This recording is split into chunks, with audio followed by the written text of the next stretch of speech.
Buenas, muy buenos días, bienvenidos. Esto es Enfoque Matinal en este día martes. Aquí estamos un día más y qué bueno. Bienvenidos, compañeros.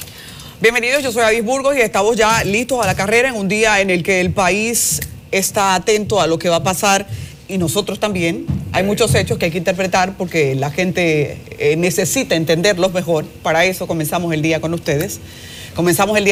Y yo saludo a Nelson Rodríguez. Bueno, yo saludo a los amigos televidentes, esperamos discurrir en una buena jornada y me siento muy bien porque hoy voy para el pasado, para el día D, según Leonel Fernández. Hablaremos de eso más adelante. Bueno, la verdad que la puso fuerte. Qué buena, además qué buena crónica la del presidente Fernández para que se pueda entender todo lo que está pasando en el PLD, que yo siempre digo que si no estuviera en el gobierno y no tuviera tanto poder acumulado como tiene, pues las cosas no fueran tan serias. El problema nuestro como país es que el PLD ha llegado a controlar las instancias del Estado al punto de que entonces los líos, las querellas internas del PLD afectan el país. Si alguien tiene alguna duda de la gravedad de todo esto, que vean entonces la crónica sobre la reunión del comité político y también que lean el artículo del profesor Fernández, además de todo lo que va a ocurrir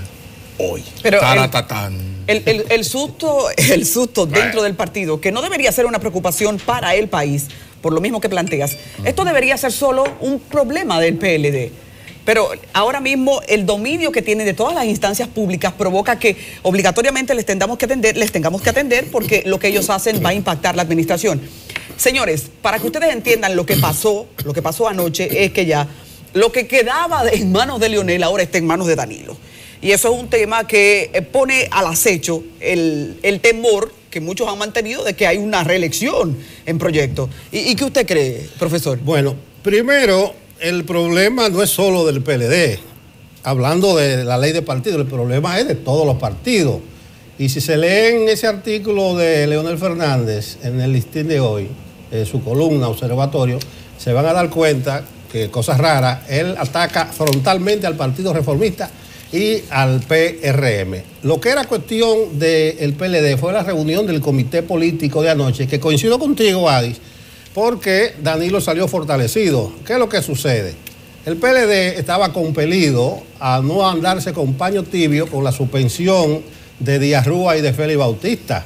Y tenía que mandar un mensaje a esta sociedad que no está por contemporizar con la corrupción o con cualquier acusado de corrupción o con cualquier sospechoso de corrupción y por tanto hizo la sustitución, aprobó la sustitución e hizo dos designaciones interinas. Esa sustitución podía leerse inicialmente que hay gente dentro del PLD que se están dando cuenta que el asunto de la corrupción entre ellos no es solamente una percepción, sino que hay un tufillo que la sociedad está percibiendo con claridad. Entra Selman, entra Miriam Cabral y entran dos gentes de Danilo al comité político y salen dos de Leonel. Se ratifica a Reinaldo y se ratifica el acuerdo con Camacho en la Cámara de Diputados. Mucha gente soñaba, creía que le iban a dar por equilibrio, como ellos lo pidieron, el Senado a un danilista. Ajá, eso no es así. ¿Qué significa Reinaldo en el Senado? ¿Y qué significaría un danilista en el Senado? Ahí está el consejo.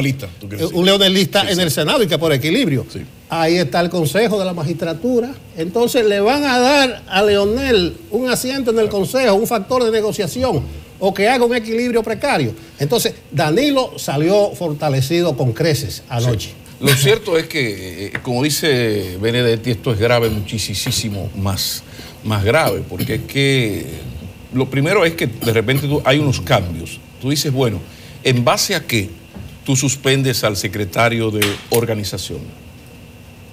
No hay un sometimiento, al contrario, hubo un sometimiento. O sea, ese señor no tiene absolutamente ningún problema con la justicia, amén de lo que piense el señor Rodríguez, la señora Burgos, el señor Maquini. No, en términos objetivos. Entonces, de repente, tú me sustituyes tu secretario de organización sin ningún argumento valedero, salvo el Vox Populi. Y entonces ya eso, ¿qué quiere decir esto? Bueno, que se está aplicando lo que se llama el cambio de manos de la antorcha. O O sea, en el PL, en la vida política dominicana, en un partido, el que manda, el líder del partido, es quien firma los decretos, el que reparte los sobrecitos, para utilizar la expresión de Fernández. Entonces, se ha presentado esta situación donde ya hay un cambio de dos señores. En el caso de Díaz Rúa, hay que recordar que fue una solicitud de Díaz Rúa a esa suspensión temporal. Ahora, en el caso de Félix Bautista, llama la atención porque es que se ha hecho una suspensión de un señor que no tiene ninguna cuenta pendiente con la justicia dominicana. No sea ingenuo. Y lo que dijo el Departamento de Estado, lo que dijo Estados Unidos, ahí fue que vino la suspensión. Sí, pero eso no es un tribunal dominicano, sino extraterritorial. No, eso pero al PLD tampoco. poco parece importarle eso, ni siquiera fue la justicia norteamericana. No. O sea, yo en esto no quiero que se me confunda. O sea, aquí importa poco lo que piense yo y que lo que piense usted. Es que tenemos que ir a la formalidad, porque aquí cada quien tiene sus corruptos preferidos. Entonces, para no volvernos locos en lo de la corrupción, tenemos que ir a la formalidad de la justicia. O sea, si un señor no tiene cuentas pendientes con la justicia, aunque usted tenga toda la percepción, la duda razonable, la sospecha legítima, ese señor no pasa una auditoría visual de un antes, todas estas cosas. Ahora, un partido se tiene que manejar con lo objetivo, con el dato. Entonces, esto no es más que la expresión de lo que está ocurriendo en el PLD, que uno lo ve muy mal, porque aquí lo que ha ido ocurriendo es que se está poniendo en evidencia el poder del sector Medina, que si lograse, y todo parece hoy, a esta hora, que lo va a lograr, el alcanzar esas 2/3 partes para hacer esa ley de partidos un traje, para pasar de Juan Bosch a Hugo Bosch, es decir, un traje a la medida de los intereses del PLD. Si esto se hace de esta manera y se logra esas 2/3 partes, de ahí a la posibilidad de la modificación constitucional para una reelección, hay solo un paso. Y en el PLD hay un grave problema, y es que el presidente Medina, que hoy constitucionalmente no puede, si sacas a Medina de la discusión, en el PLD hay solo 3 señores, 2 señores y una señora, que lleva a Pedro al pozo de la victoria de los frentes electorales. No porque lo diga yo, sino porque lo dicen todas las encuestas. La señora Cedeño, el señor Fernández, el señor Medina. Es decir, que la tentación de la repostulación, una más, por absurdo que le pueda parecer a cualquiera, y es un tema que podemos debatir, está ahí y hay que tomarla en cuenta, aunque pase cualquier cosa. Haciendo una interpretación para la gente que de una manera llana necesita entender lo que pasó anoche, nosotros tenemos que señalar que hay 2 personas que la sociedad en un momento específico ha recibido por interpretación como corruptos, de una manera clara, tanto por señalamientos de expedientes de justicia como por la interpretación de muchos de sus actos y su enriquecimiento. Víctor Díaz Rúa, contra quien hubo un expediente que no ha progresado para ningún lado, y también el caso de Félix Bautista. Lo que nosotros tenemos que ahora mismo ver es que ellos han sido sacados de sus puestos de dirección en un momento en el que justamente no son parte de un escándalo. Bueno, el caso de Brecht sí vincula de un lado a Díaz Rúa, pero esto lo que ha dado paso a que gente del poder, por ejemplo, como ¿a quién ponen para que Félix Bautista saque? Bueno, salga de su posición. A Miriam Cabral, que es una mujer que ya tenemos entendido es una voz de Danilo Medina, y entonces Víctor Díaz Rúa sale para que entre Eduardo Selman. Todo esto la pone muy en la mano del presidente, que es ya algo estructurado porque su estrategia política en el tiempo lo ha probado, y ahora vuelve a salirse con una victoria que deja aplastado al leonelismo. Y miren cómo ha hablado, por ejemplo, Franklin Almeida. Dice, bueno, la estrategia de Leonel ahora mismo tiene que cambiar, de otra forma entonces tenemos PLD con serios problemas, que de hecho está en serios problemas. Bueno, Pablo hablaba de una eventual repostulación. La acusación que hacen los leonelistas es que hay un acuerdo del PRM con el presidente Medina o con la gente del presidente Medina para introducir hoy en el cambalache de la ley de partido un acuerdo para unificar las elecciones. Entonces, dicen la gente de Leonel que por ahí se podría deslizar el asunto de la modificación constitucional. Entonces, no sé si es una coincidencia, no sé si es una casualidad, pero el tema de la reelección ha estado en la palestra en los últimos días. Por eso yo ayer decía, Nelson, que saludaba el hecho de que el Partido Revolucionario Moderno, que uno ha criticado, personalmente yo he criticado mucho su ineficiencia como partido opositor, hasta hace poco yo le llamaba el PRDM, el PRD mientras tanto, pero esas cosas han ido cambiando a partir de la convención. Y lo que ha ocurrido con esto es una estrategia correctísima políticamente, por eso lo decía ayer, de tú crear cizaña en el adversario. Rápidamente cito al profesor Fernández. Sin embargo, en forma extraña, el PRM, que se había convertido en garante frente al bloque de partidos opositores de sustentar dichas propuestas, las que hemos hablado anteriormente, se alejó de las mismas y adoptó una presunta flexibilización que consistía en permitir que cada partido decidiera el método, modalidad y padrón a ser utilizado por cada organización política en sus elecciones primarias. Ese cambio tiene que ver con que en la medida en que se logra que cada partido decida el tipo de primarias, no sus estatutos, entonces ya esto lleva el problema a un Congreso posiblemente, y como lo anuncia Fernández casi tácitamente, esto va al Tribunal Constitucional. Da mucha risa, y más en momentos en que nosotros los dominicanos estamos esperando que se produzcan actuaciones responsables de la política, ver que parecen querer crear el aura de que el universo está conspirando a favor de Danilo. Y si usted no me cree, mire esta historia que queremos compartir con ustedes, que ha preparado nuestro equipo.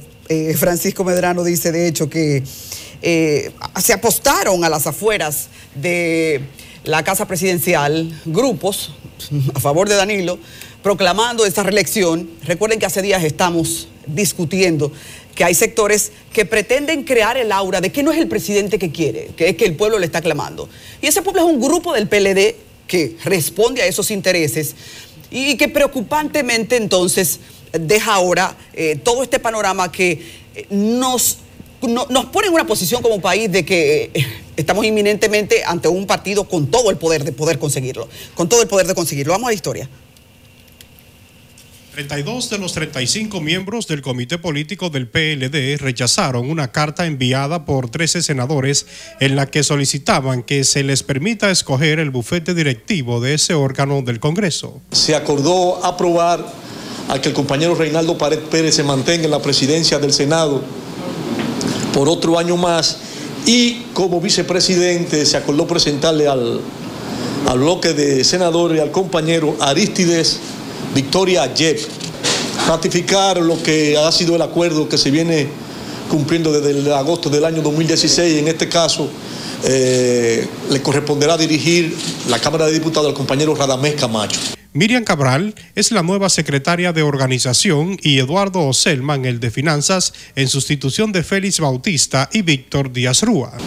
En razón de que ambos compañeros, por una parte Víctor Díaz había solicitado una licencia y el compañero Félix Bautista había acogido la decisión tomada por la Secretaría General, acoger esa petición hecha de de avenirse a la decisión tomada por la Secretaría General, ratificar en consecuencia esa decisión por parte del Comité Político del PLD. El tema de la ley de partidos políticos no fue tratado en este encuentro, que fue el segundo de este año 2018. Lo importante es lo de mañana, que es la sesión de la Cámara de Diputados, donde aparentemente el PRM está abandonando su lugar de oposición. Y si eso es así, no queda más remedio que Leonel encabezar con su liderazgo una fuerza importante. Los altos dirigentes aprobaron el reingreso de Roberto Rosario con su categoría de miembro del Comité Central del PLD, la creación de una comisión para la conformación de los bufetes directivos de los ayuntamientos bajo control del PLD, apoyar la gestión de Danilo Medina y organizar las actividades del 45 aniversario de esta organización política. Francisco Medrano, CDN. Ahora sí, dame las imágenes entonces de la gente que estaba gritando que Danilo tiene que reelegirse porque ellos consideran que ese es el padre de la patria. Yo creo que la República Dominicana está en una condición en este momento de desesperación ante los actos repetitivos de la corrupción de poder que no ha tenido una respuesta. Lo que ha pasado ahora, la suspensión de Díaz Rúa y también de Félix Bautista, no tiene nada que ver con la corrupción que la sociedad civil ha estado pidiendo, y la gente sensata o crítica que de alguna manera desde la oposición o desde la nula posición de ciudadano que quiere que este país funcione, que se muevan las cosas y que se muevan más cuando uno está mirando que hay actos censurables. Esa gente habló, de hecho, ¿tenemos algunas declaraciones? Sí, adelante, adelante. Seguimos dando el apoyo porque el pueblo es que decide. Cualquier cosa, el pueblo es que tiene la última palabra. Claro, la Constitución, supuestamente hay un acápite que prohíbe, pero eso todo se puede resolver. Ese teleférico, la segunda línea del metro, eso hay que darle gracias al doctor presidente porque él dice que está haciendo lo que nunca se ha hecho y se está viendo. 4 años más para nuestro señor presidente. El pueblo exige 4 años más. Queremos, señor presidente, que usted piense una vez más en el pueblo dominicano, que usted reitere su posición una vez más. Una manifestación descarada en un momento en que sabemos que el PLD está moviendo, haciendo su sancocho y en el que esperamos que se genere el equilibrio. Ese es un ideal que ahora mismo poco puede encontrar respuesta, pero yo creo que sí tiene que encontrar la censura de quienes estamos interpretando estos hechos y sabemos lo que se mueve ahora mismo como un fantasma. Este país no puede quedar de brazos cruzados, pero al mismo tiempo, como la democracia se ejerce a través de los partidos políticos y tenemos un partido con todo el poder en sus manos, eso también nos deja mal parados respecto al poder que se puede ejercer para no dejar que esto siga un curso que ante todos desmembra las posibilidades de cambiar lo que no funciona. Y cuando me refiero a lo que no funciona, estoy hablando de un PLD con años en el poder, moviendo a sus corruptos solo de puesto y sin una censura a lo que nosotros como ciudadanos en muchos momentos presentamos asqueante. Yo no me preocupo tanto como tú, ni veo que se va a acabar el mundo por esa claque vociferante que le dicen, abogando por la continuación, la reelección del presidente Danilo Medina. Hay que ver. Es que eso no es simplemente una clase, es un grupo dirigido ahí, es un grupo dirigido como van a seguir dirigiendo otros grupos. Y de ahí en adelante, todo esto es un gran movimiento que al final apunta a una sola cosa. Usted decía ahorita, bueno, es que mi íntima convicción. Ustedes saben que ya la íntima convicción no existe. Cuando el juez decía, bueno, yo considero que este hombre mató a Pedro porque yo lo considero, según mi interpretación, mi juicio. Ahora no, ahora es la prueba. Y las pruebas nos dicen que esta sociedad va hacia ese camino. Esta sociedad no, el PLD. Yo estoy viendo a grupos de la sociedad civil, a partidos políticos, que ahora lo que están hablando es contra la reelección de Danilo.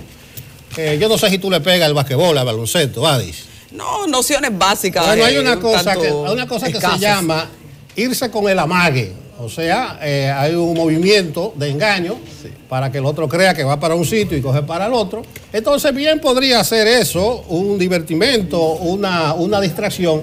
Aunque la gente no es tonta. Cuando la gente ve así letrero tan bien confeccionado, sabe que detrás tiene que haber una estructura, tiene que haber una cabeza y tiene que haber un buen financiamiento. Y aquí la gente no se mueve sin el líder. Entonces, yo no me asusto, reitero, porque el panorama político está bastante complejo.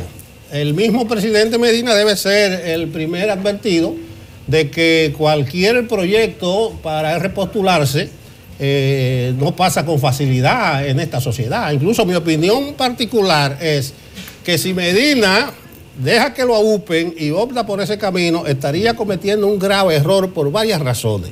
Él tiene su palabra empeñada por la sociedad dominicana, pero además esta coyuntura está muy compleja, que yo creo que cualquier intento de modificar la Constitución de la República resentiría las estructuras institucionales de este país. Entonces, no creo ahora que haya condiciones y tampoco creo que Medina debe permitir que se le comience a upar. Dense en cuenta que en los últimos días está Nelson, una pregunta. ¿Crees que las últimas reelecciones presidenciales han contado con el apoyo de la población? ¿Eso se hace con el apoyo de la población? Bueno, hay que ver que Medina es un presidente bien valorado. Ok, ese sería el Entonces, último y excepcional ¿quién lo valora? ejemplo? ¿Quién le da popularidad? Pero la población. Anteriormente tenemos muchísimos ejemplos de elecciones que se han conseguido simplemente por el aplastante poder político y económico del poder. En este caso, la situación es bastante distinta. Si Medina es candidato, independientemente de la trapisonda o lo que se haga, es el hombre a vencer en este país. No hay nadie más popular. Mira, compañeros, viene franqueza. Aquí todos los presidentes que presidentes han sido esperan hasta el último momento para aplicar su checklist. ¿Qué es un checklist? Bueno, mientras no llega el momento definitivo, ellos, cual Gilberto Santa Rosa, se dejan querer. ¿Quién puede olvidar a los abogados, a los ingenieros constitucionalistas de la época Fernández? Ahora, hubo un momento donde Fernández se sienta y revisa cómo está mi popularidad, qué piensa la embajada, cómo está el ambiente internacional, qué piensa el CONET, qué piensan las 10 familias, qué dicen las encuestas, cómo está el partido, 0 mata 0, 3 que llevaba 16, no me conviene. Entonces yo no voy a la reelección.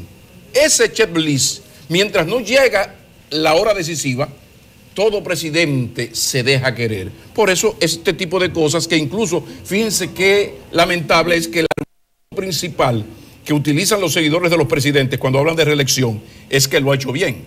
Lo que es una cosa nefasta, porque significa que si se reeligió 12-16, 16-20 porque lo hizo bien y se reelige 20-24 porque lo hizo bien, significa que podemos dejarlo todo el tiempo si lo sigue haciendo bien, y no se trata de eso. ¿Eso a qué remite? Bueno, a lo que estoy hablando, lo del checklist. Danilo Medina no puede darse el lujo en un país como este de decirle no, sería lo ideal para la democracia dominicana.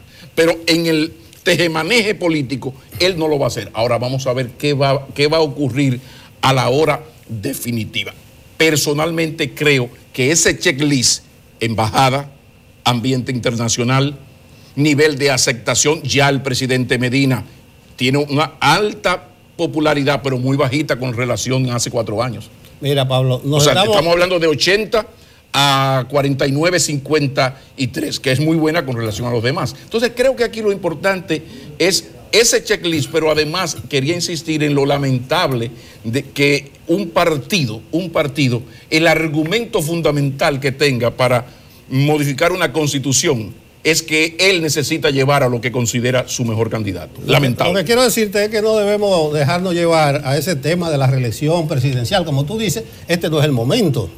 Lo que sí está en la palestra es el asunto de la discusión de la ley de partido. Lo que decía el doctor Fernández hoy, que es el día de, invocó o evocó el desembarco de Normandía, aunque él quiso utilizar una figura, pero la utilizó al revés.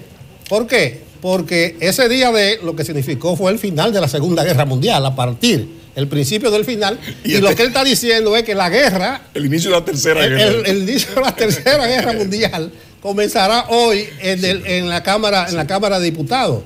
Fernández apela a Balaguer. Él hace un análisis matemático. Ustedes recuerdan aquello, si las matemáticas son exactas, que lo llevó a él precisamente al poder. Entonces él hace un rejuego de los números y advierte que hay un plan para que se consigan las 2/3 partes, y él dice que eso es nefasto, que no lo va a aceptar, no lo dice con esa palabra, pero sí lo insinúa, y que va a seguir peleando en todas las instancias. Eso quiere decir que va también para el Constitucional. ¿Qué pasó anoche? Anoche, en la reunión del comité político, no se trató el tema de la ley de partido, es obvio, porque si ellos lo enviaron al Congreso y sigue en el Congreso, ahora... Siempre uno se entera de las cosas. ¿Qué hablaron Danilo y Leonel antes de la reunión del comité político para pactar esos acuerdos de salida rápida? ¿Estuvo el tema de la ley de partido? Creo que no. Entonces, el preludio es que hablar nubarrones, vientos huracanados por la Cámara de Diputados, y ojo, sesiones como la de hoy son las que marcan la historia. Me remito al peguerazo, ¿ustedes se acuerdan? Que los papeles se invirtieron y salió una cosa que nadie esperaba. Marco con cacata, Nelson. Ojo con el Congreso hoy. Pues vamos justamente a ver la historia que tenemos preparada, porque lo del Congreso hoy es el escenario básico para interpretar hacia dónde van estas cosas. Rentería Montero tiene esto. ¿Vamos a la historia? Bueno. ¿Tenemos ¿Todavía? Bueno, guárdenos la historia. En lo que llega a la historia, yo creo que es importante, atención país, observar lo que va a pasar con la ley de partidos, porque hay algo muy vergonzoso. Y es que el PLD, en su inmenso poder, terrible poder y control electoralmente obtenido, hay que decirlo, el PLD ha agarrado esta ley de partidos con el apoyo de la partidocracia, porque aquí, esto es un sistema de partidos cuyo protagonista es el PLD, pero es un sistema de partidos. Dame un segundito. Entonces, en este sistema de partidos, fíjense que vamos a tener una ley de partidos que no toca lo esencial. Y tenemos meses entretenidos con este asunto de primarias abiertas, cerradas, que es un asunto Leonel Fernández, Danilo Medina y sus dos grupos. Sin embargo, no tocamos la esencia de lo que obliga a una ley de partidos y un régimen electoral. ¿De qué yo estoy hablando? Señores, el tema de la financiación, que es el eje de donde parte todo acto de corrupción, porque aquí la política se ha convertido en un proceso empresarial de inversión para luego cobrar. Entonces, de repente, vamos a aprobar una ley de partidos que es tan descarada, inmensamente descarada, señores, que ni siquiera con lo que le ha pasado a este país, lo que significa Odebrecht en este país, ni siquiera con la vergüenza continental que nos tiene a nosotros como protagonistas, porque hasta la oficina de la vagabundería de Odebrecht se trajo a este país, ni siquiera ante esa evidencia han sido capaces los legisladores nuestros de cambiar y hacer que una empresa internacional no pueda invertir en las elecciones nacionales. Ni siquiera eso se ha hecho. No se ha hecho nada para abaratar el ser político. Porque aquí, si mañana Juancito Pérez Vidal alias Tito quiere ser diputado por Azua, lo primero que tiene que hacer es buscar 10 amigos ricos para que lo financien. Y por el pueblo dominicano nosotros sabemos, por la sabiduría del pueblo dominicano sabemos que el que paga... Y entonces manda. Ahora tenemos que Esa es nuestra democracia, esa es nuestra partidocracia. Adelante. De 13 miembros que integran la comisión especial, solo 7 estamparán su firma en el informe que será presentado este martes a la Cámara de Diputados. No, nosotros no firmamos el informe ni 5 miembros más. ¿Por qué? Bueno, tengo mis motivaciones constitucionales y políticas que no vienen en este momento al caso discutir, porque lo vamos a discutir mañana en el pleno del hemiciclo de la Cámara de Diputados. El grupo, que ha quedado insatisfecho con lo decidido respecto al proyecto de ley de partidos, prepara un informe disidente. Mañana habrá un informe principal, que es el informe que está justamente ahora suscribiéndose por parte de la comisión, que es el informe oficial de la comisión especial, y aquellos diputados que no lo suscribimos, que no estamos de acuerdo con el mismo, pues suscribiremos un informe disidente para ser enviado también al hemiciclo. Queda claro que en esta coyuntura los legisladores leales al expresidente Leonel Fernández se quedaron sin aliados en la Cámara de Diputados. Quienes ayer coincidían con ellos, hoy lo hacen con los danilistas. Nosotros encontramos quien nos apoyara en esa propuesta que hicimos de ley de partido, modificada y consensuada por todos los sectores. Hay algo que se sale, es un párrafo que se sale del contexto de lo que quería el PRM, que es el tema de que las cúpulas decidan la modalidad y método de elección, y entonces ahora tenemos que evaluar si abortamos la ley por ese párrafo o votamos a favor de ella. El cuadro que se observa en la Cámara Baja anticipa la posible aprobación del proyecto de ley de partidos. Soy muy optimista de que República Dominicana será dotada de una ley de partidos. Los miembros de la comisión especial acordaron que sean los máximos órganos dirigenciales de los partidos políticos que decidan el tipo de primarias para escoger sus autoridades y candidatos. Rentería Montero, CDN. Yo estoy viendo que en este problema de la ley de partido se ha tomado la parte por el todo, que si primaria abierta, que si primaria cerrada. Lo que ha venido abogando esta sociedad por más de 18 años es para que exista una legislación que ponga freno y control, que establezca las reglas de juego en los partidos políticos. No es que primaria es abierta, que primaria cerrada, porque eso es para la escogencia de los aspirantes a determinada candidatura. Lo que no quieren los partidos, y por eso todas estas confrontaciones, es que haya institucionalidad y democracia en sus organizaciones. Lo que quiere la sociedad es que a los partidos puedan fiscalizarse, que rindan cuenta, que tengan padrones transparentes. Entonces no es un problema de abiertas o cerradas. Yo creo, y es un punto que Pablo tocaba, que el todo de la ley de partido son esos elementos de regularización, de control que yo planteaba, pero además esa ley tiene, que no se habla de eso, nada más de abierta o cerrada, la equidad de género, la participación de la mujer, una cuota para los jóvenes, el asunto de la regularización o la regulación de la publicidad, el financiamiento para ver de dónde que sale tanto dinero que para un aspirante a regidor necesitaría 5 o 6 millones. Un regidor de un distrito municipal. Imagínense, me dicen que una campaña en una demarcación, por ejemplo, el Distrito Nacional, eso se lleva más de 500 millones de pesos. Entonces, lo que quiere esta sociedad, por lo que ha abogado esta sociedad, no es que haya primarias abiertas o cerradas, sino una ley de partido que lleve democracia e institucionalidad y que los partidos puedan rendir cuentas. Pero hay algo peor, Nelson, y es el tema de la inequidad.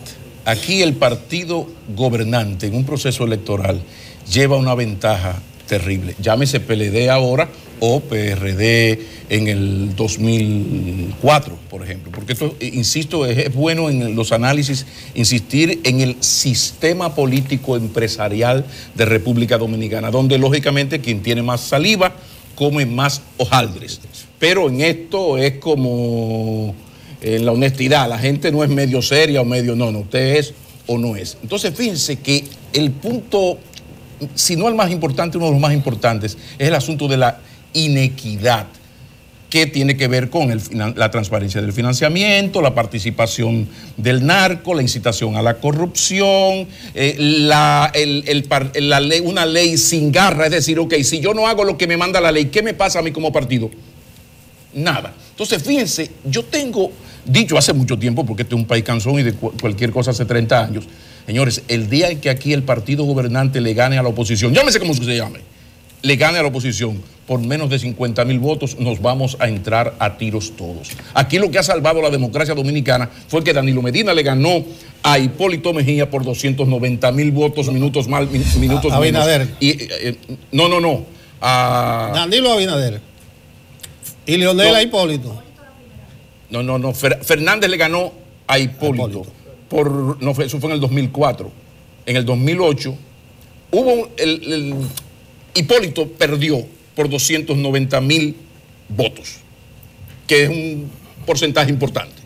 Ahora, en las elecciones del 2016, el Danilo Medina le ganó a Abinader por 1.200.000 votos de ventaja. Mucho a poco. Entonces, cuando usted gana mucho a poco, incluso usted sabe 6 meses antes que va a perder, todo es diferente. Ahora, el 20 no apunta así. Entonces, mi temor como dominicano y pensando en la forma más egoísta, en la familia de uno ya está viejo, en su familia, es, señores, la democracia dominicana no va a resistir que en un sistema tan inequitativo el partido gobernante le gane al otro por 0.8%, 1.3%. Se va a armar una vaina porque las irregularidades están ahí para quien quiera verlas. Ahora hace más irregularidades el PLD porque está arriba. Pero si ustedes quieren irregularidades del otro lado, piensen en el Distrito Nacional o averigüen qué pasó en el Ceibo. En chiquitito.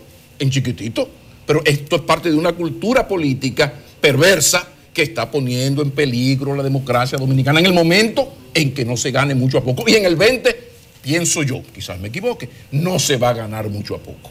No se va a ganar mucho a poco, no, eso es claro.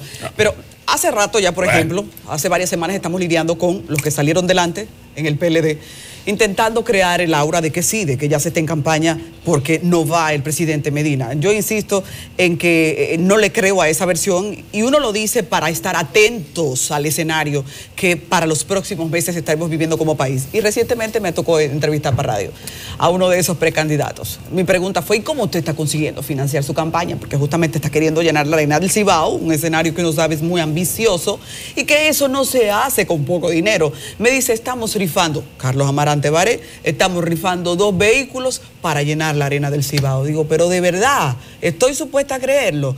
Yo pienso que los líderes del PLD que han comenzado ya adelante no tienen todavía la manera de explicarle a este país cómo sostienen agilizar una campaña política a este tiempo, y nosotros lo estamos preguntando, porque yo creo que como país nos merecemos preguntarlo, pero no tenemos una respuesta, porque ni siquiera el contexto legal obliga a que lo den en un aspecto. Diciendo justo, hay mucha gente la que está en campaña, la que está en la calle. Mucha gente está en campaña. En la calle. Y con, no solo los precandidatos. No solo los precandidatos del PLD, te digo. Yo no sé si por Santiago anda gente correteando. Aquí hay mucha gente en campaña. Correteando también están hoy en los alrededores para conocer el caso de Brecht, porque nosotros sabemos que es un tema que, aunque también tiene mucho de circo, debemos vivirlo, debemos analizarlo, debemos presionarlo. Todavía bajo la incredulidad, con la incredulidad de que lo que está haciendo la Procuraduría General de la República no va a llenar las expectativas de quienes sabemos que este es un caso. Porque es que los casos de corrupción en este país han llevado todos al mismo punto. Los hemos analizado todos.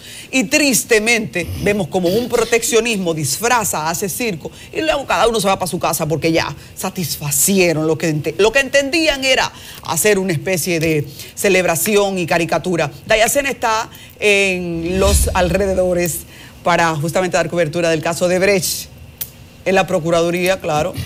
Daya, buenos días. Gracias, Adi. Ciertamente diversos sectores son los que mantienen diversas expectativas en cuanto al conocimiento hoy justamente de audiencia preliminar que realizaría el juez de instrucción especial de la Suprema Corte de Justicia, Francisco Ortega Polanco. Esta audiencia preliminar que se le sigue a los implicados en el caso de sobornos realizados de parte de la empresa brasileña Odebrecht. 7 en esta audiencia de 14 que al principio habían sido incluidos en el expediente y que posteriormente con la presentación de acusación formal se fueron reduciendo estos hasta quedar Ángel Rondón, Víctor Díaz Rúa, Conrad Pitaluga, Roberto Rodríguez, Tommy Galán, Andrés Bautista y ya por último Jesús Vázquez Martínez.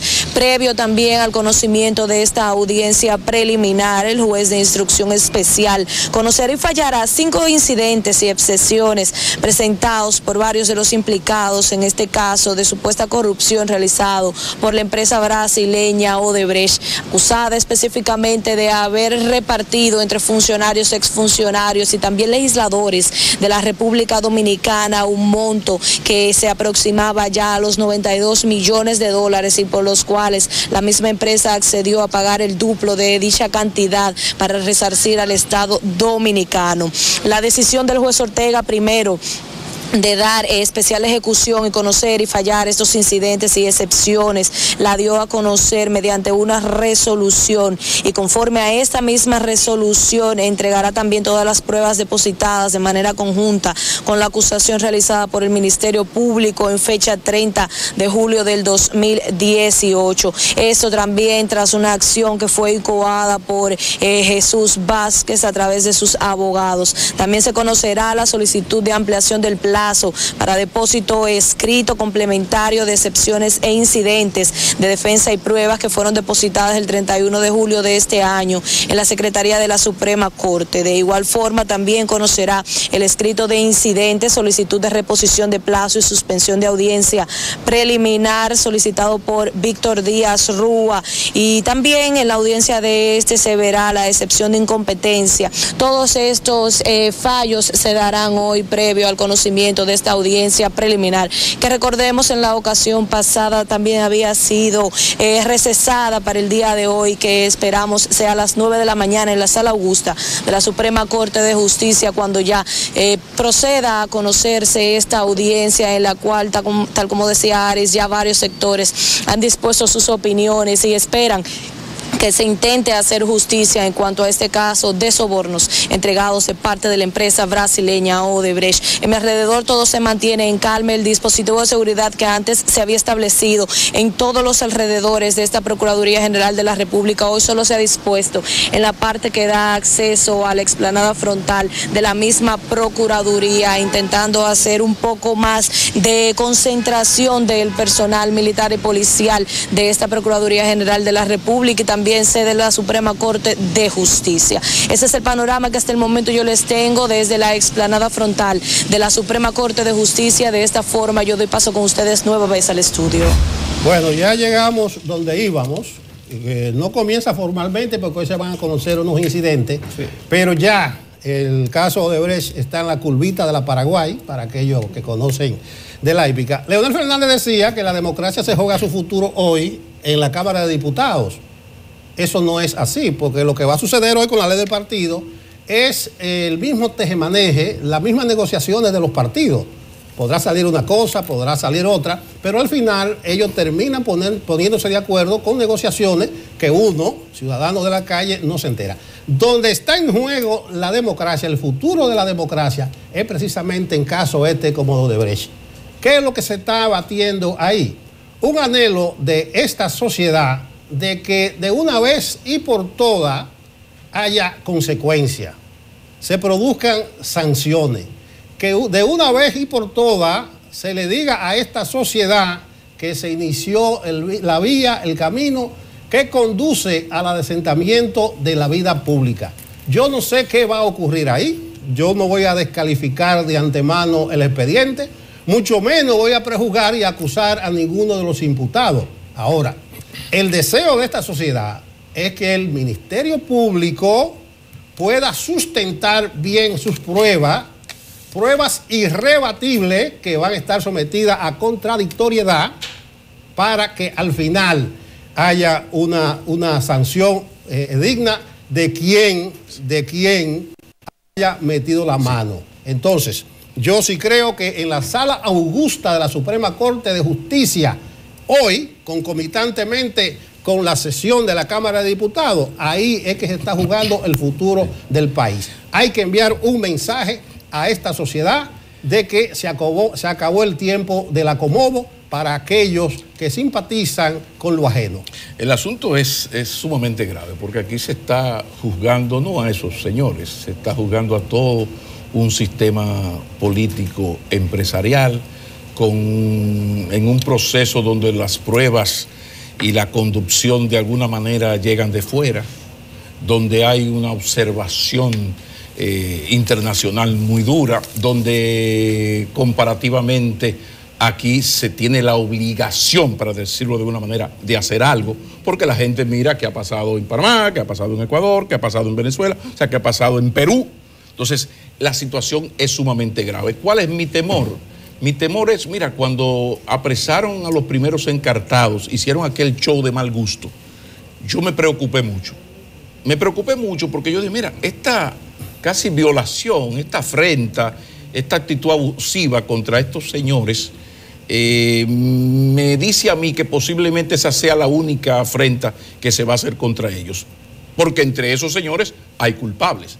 Entonces, aquí se utiliza mucho el show mediático, esa forma de tú ir, yo te voy a buscar preso con una cosa terrible, pero a la hora de la verdad, yo te hago un disparate de expediente, y cuando eso va a donde el juez, entonces el juez no tiene más que darte la libertad. Pero la población, que eso hay que insistir, aquí hay un problema con eso. La gente piensa que la prisión preventiva es una condena.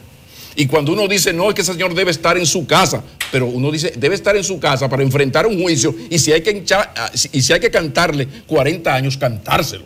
Ahora, mientras no haya una condena, ese señor debe estar preparado para enfrentar todo esto. Mi preocupación es que aquí lo que está en juego es el sistema de partidos en un momento donde a nivel continental, casi occidental, podemos decir, hay un movimiento antipartidos, antipolíticos y antisistemas. Entonces, eso sí que es un tema delicado que ojalá en otro momento, otro día, lo podamos tocar despacito. En realidad, la prisión preventiva, si lo analizamos desde el punto de vista del trauma que genera cualquiera que esté procesado, sí es una condena.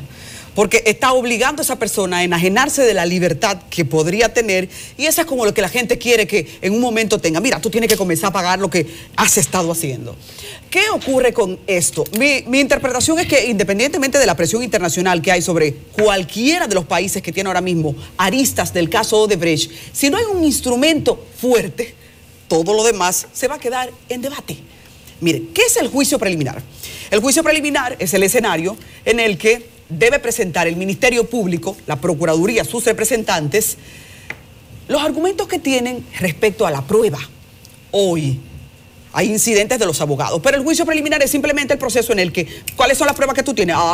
Tú estás acusando a Víctor Díaz Rúa por A, al otro por B, al otro por C. Si eso tiene arraigo, entonces nos vamos a un juicio de fondo. Vamos a pasar porque sí, porque este espectáculo tiene que seguir, pero la gran preocupación de los que entendemos un poquito el panorama es que de alguna manera los expedientes son tan débiles, señores, que fíjense que me he dedicado a estudiar los diferentes casos de corrupción que tenemos en República Dominicana y cómo han sido liberados todos. Cómo han sido liberados posteriormente todos sin una sanción que fuese coherente a lo que en principio presentaba el Ministerio Público, que durante los periodos políticos últimos en los que analizamos casos, decimos que se la puso en la mano para la libertad, entonces se juega la doble moral. Yo estoy acusando a Adis Burgos de que ella robó, pero en realidad yo le hice un expediente en el que ella se va a ir para su casa tranquila. Y todo eso es entonces una maniobra política que le da al partido de poder la oportunidad de lavarse la cara. Se están lavando la cara y nos están dando a chupar también un caramelo. Esa es la preocupación de muchos movimientos, de gente que como nosotros lo critica, vamos a dar seguimiento y vamos a hacer las críticas oportunas. Pero queremos que se sepa que hay ahora mismo en República Dominicana esa presión social que no podemos soltar independientemente. Yo el otro día decía, al final de este proceso, yo creo que nosotros vamos a tener que pedirle disculpas a los encartados del caso de Brecht. Si eso sigue como va, después que tuve un expediente completo y me lo leí. Disculpa que le vamos a pedir. Cariño que vamos a tener que cogerle a los pobrecitos, porque a ellos y a su familia le hicimos daño. Y no es porque no necesariamente ocurrieran los hechos, es porque lo que dicen los papeles, pone la situación color de hormiga. Bueno, nuestro invitado entrará a los locales de su partido, Nelson. ¿Tú crees que lo lograremos? Si no, nosotros lo acompañamos. Un acto de solidaridad. Somos amigos. Sí. Yo creo que podemos hacerlo. Vamos en loca caravana. Estamos en gestión de eso, amigo. Vamos a la pausa. Cuando retornemos, Guido Gómez Mazara nos va a acompañar.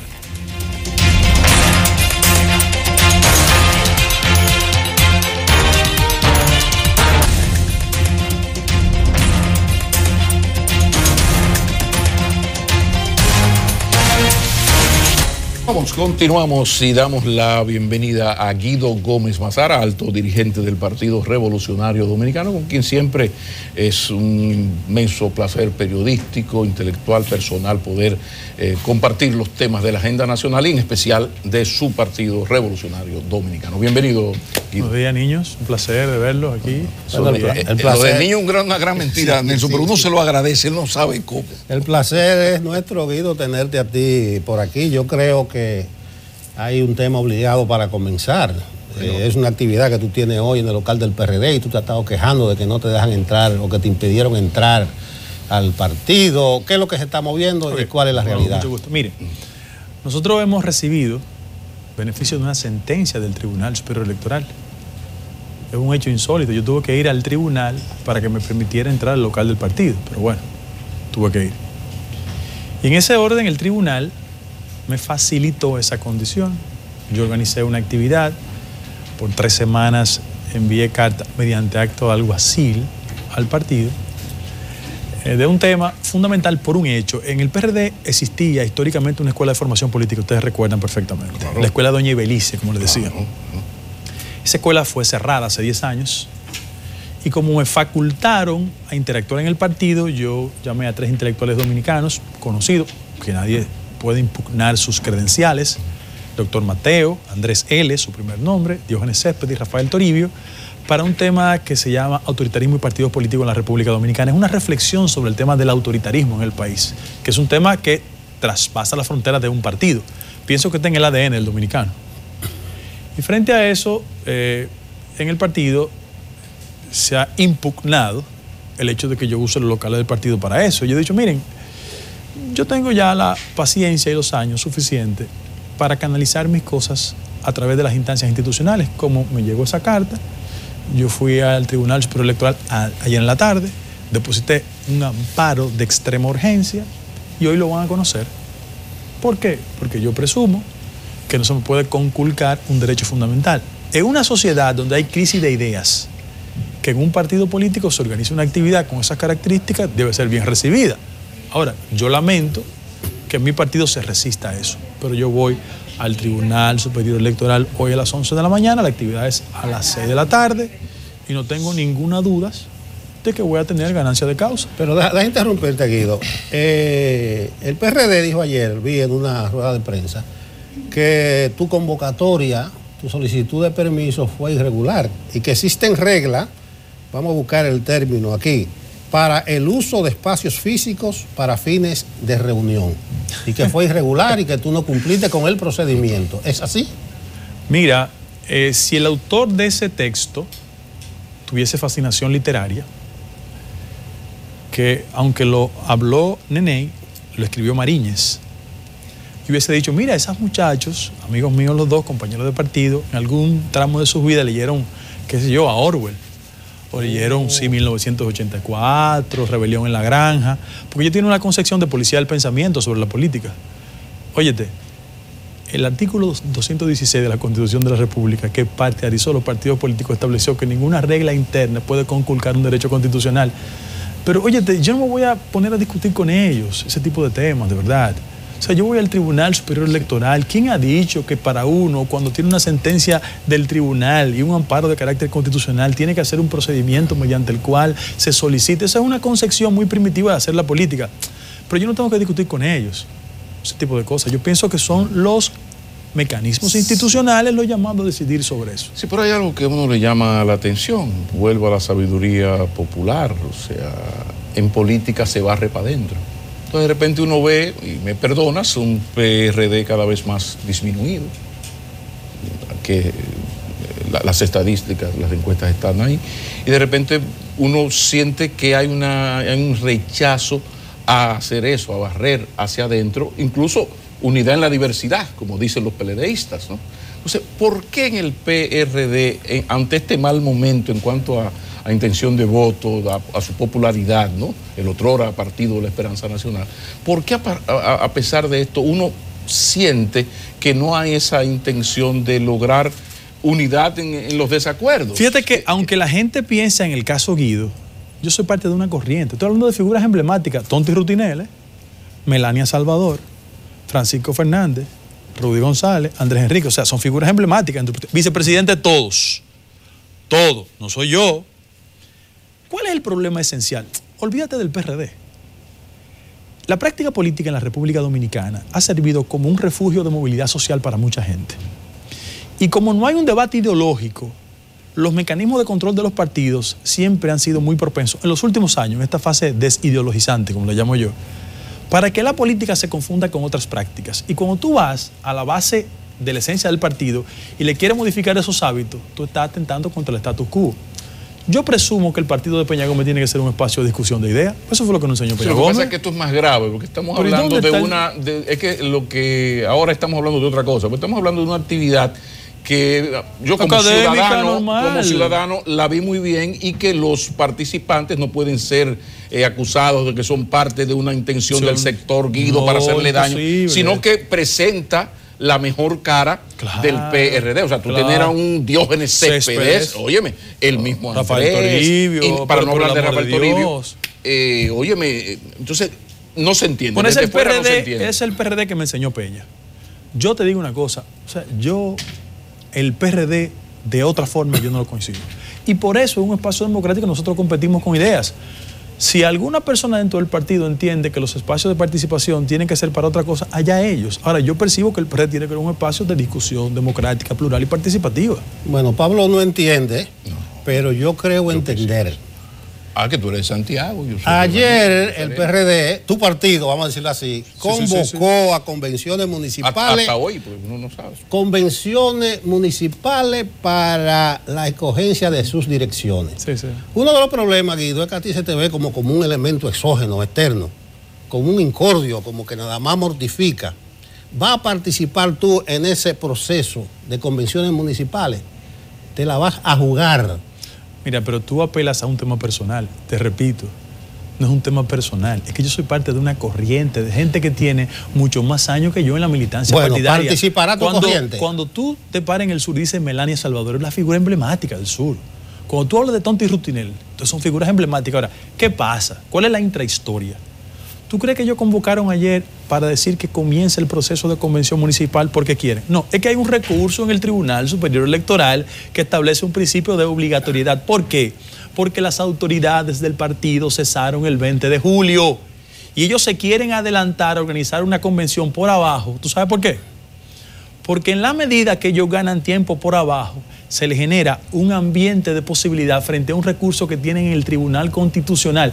Y lee la nota de prensa diciendo: arrancamos el proceso por debajo municipal porque estamos a la espera de una decisión del Tribunal Constitucional respecto a la convención ordinaria que va a sustituir al presidente y al secretario general.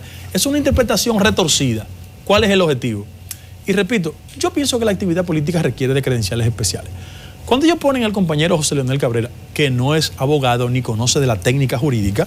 Estamos hablando de Neney. Sí, amigo mío, compañero del partido, comete un grave error. Mira, primero, Neney, yo sé que él dedica mucho tiempo a los negocios, pero mira, oye, la política. Las decisiones del Tribunal Superior Electoral son de cumplimiento inmediato y ningún recurso frisa el cumplimiento de su obligación. Cuando ellos dicen eso, estamos esperando el Constitucional. ¿Tú sabes cuál es? Es que en el Constitucional ellos tienen una jugada armada. ¿Por qué? Afortunadamente el doctor Milton Rey Guevara, con quien tú puedes tener discrepancia, ha dicho: aquí hay un protocolo de llegada y aquí hay temas que llegaron en el 16 y no han sido fallados. Si ustedes depositaron ahora, tienen que esperar 3 años, pero ellos, para alimentar sus tropas, que están un poco alicaídas, dicen eso. ¿Cuál es el problema? Que ellos en el Tribunal Constitucional, que es el último eslabón de un acuerdo político del 10, ¿ustedes recuerdan? Que tienen que ser sustituidos. Ellos quieren jugar a la política para que la política sustituya una decisión legal. ¿Por qué? Porque tienen 3 jueces que de antemano van a ser inhabilitados en el proceso por liazón, por vínculos con la parte. Y lo he explicado. Y esto desde el punto de vista respetuoso. En ese proceso no puede votar el doctor Víctor Gómez Berger porque su hijo es miembro del partido. Y esa es una causal de impugnación. No puede votar tampoco el doctor Díaz Filpo porque su hijo es una causal de impugnación. Y no puede votar el doctor Rey Guevara porque es una causal de impugnación. ¿Tú sabes por qué? Porque la esposa del doctor Milton Rey Guevara es una funcionaria de la Cancillería, es una causal de impugnación. Y lo que le hemos dicho es: inhabilítense, no participen. Entonces, ellos están jugando a eso para posponer la posibilidad de una convención. Es una discusión de carácter institucional y de transparencia. Pero además una discusión vieja. Pero no me contestó, Guido, si va a participar. Sí, claro. Tú vas a participar en el proceso de convenciones. Como participé aquella vez en la que me entraron a tiros. ¿Tú recuerdas? En la que entraron a tiros al proceso, en el 14. ¿Lo recuerdas? En que mi mamá fue a votar y le entraron a tiros. ¿Tú te recuerdas?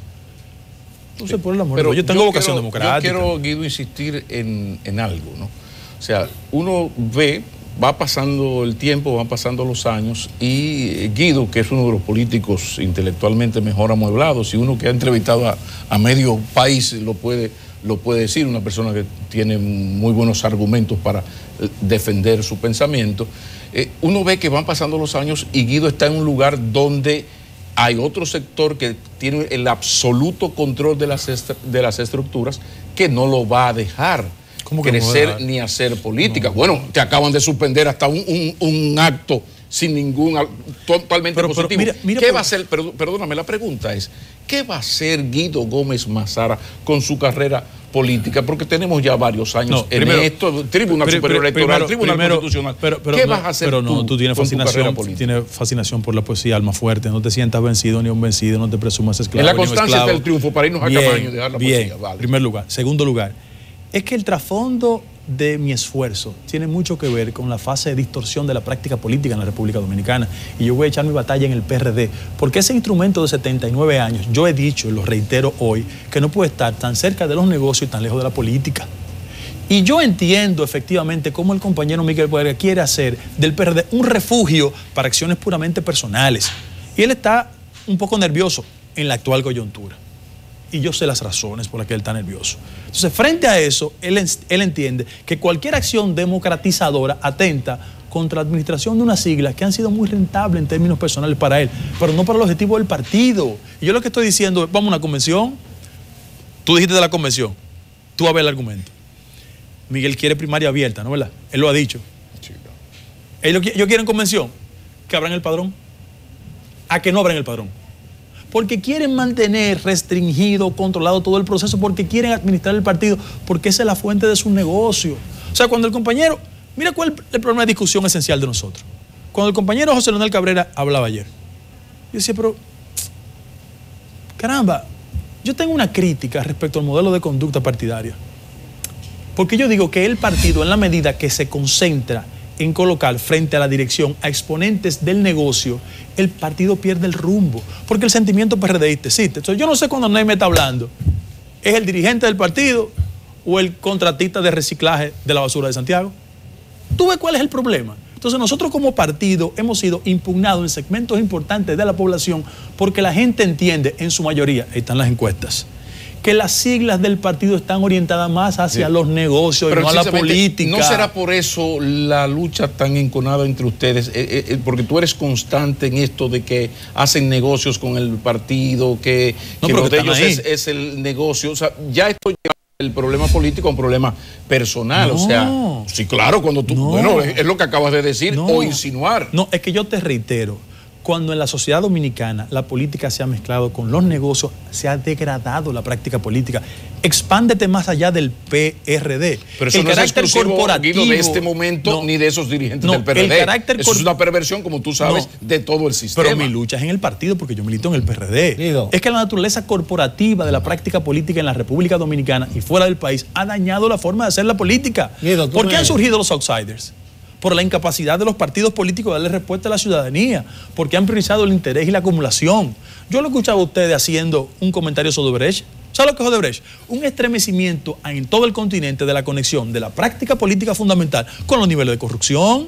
Esto no es en el PRD, es en el sistema de partidos políticos. Claro, yo estoy en mi trinchera, que es el PRD. Otra pregunta. ¿Cómo es posible que el partido de Peña Gómez, no tenga la escuela de formación política abierta?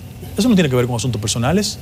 ¿Cómo es posible que el partido haya manejado 2.800 millones de pesos durante la gestión del compañero Miguel Vargas y Tribuna Democrática, que es el órgano de orientación partidaria, no exista?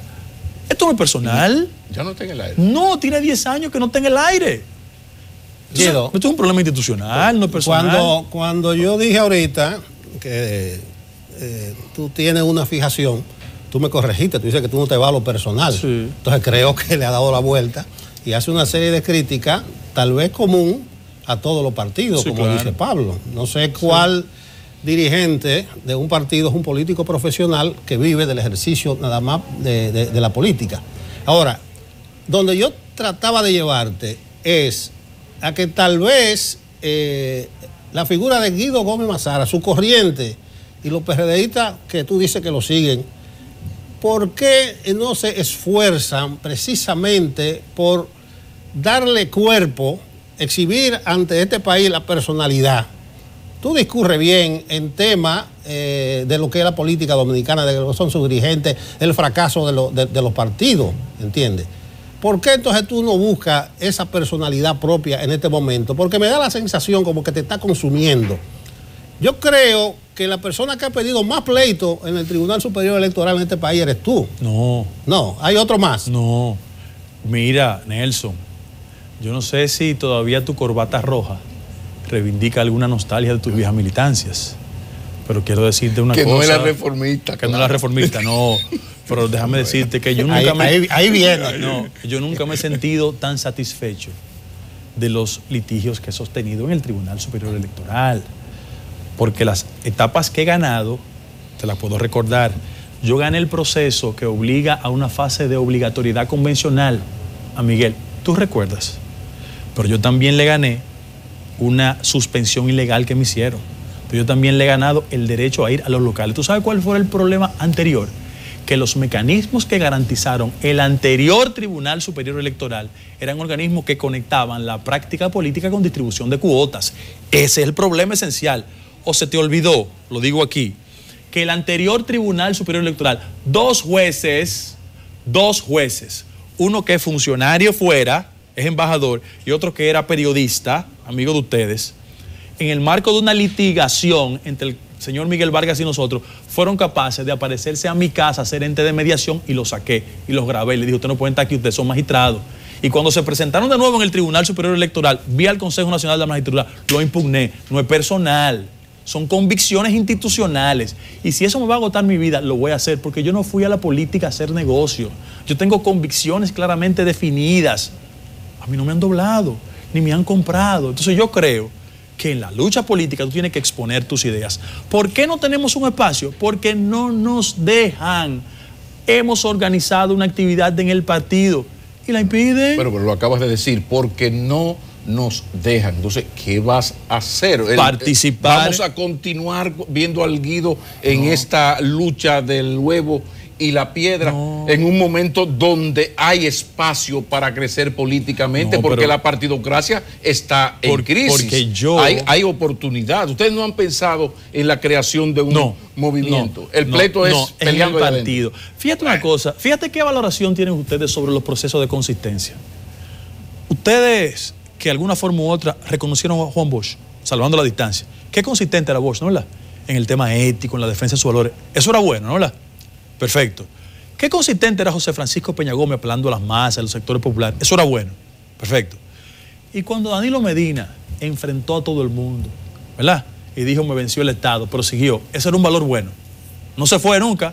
Siguió peleando. Me estás hablando. Estoy hablando de referentes y de consistencia. Y de un Danilo que en el peor de los casos tenía el 40% de ese partido. No es la situación de ustedes que uno los ve cada vez más, Pablo Macchini, golpeado. En un proceso de convención. Una cosa es el PRD en manos de Miguel Vargas y otra cosa es el sentimiento PRDista. Yo te quiero decir una cosa. Nosotros desplazamos democráticamente a Miguel Vargas hoy del partido y al otro día hay una reunificación de la familia PRDista. Ustedes lo saben. Pero primero tiene que ganarle. Por eso vamos a una convención. Es que no hay manera. Familia PRDista, PRM también. Hay un mandato del Tribunal Superior Electoral que lo obliga a ir a una convención. Tú sabes cuál es el problema. El problema es que el compañero Miguel Vargas tiene que resistirse al control de la sigla porque la sigla es todo para él. Pero bueno, 79 años de historia no se pueden diluir en eso. No, lo que nosotros queremos es ir a una convención. Tranquilo.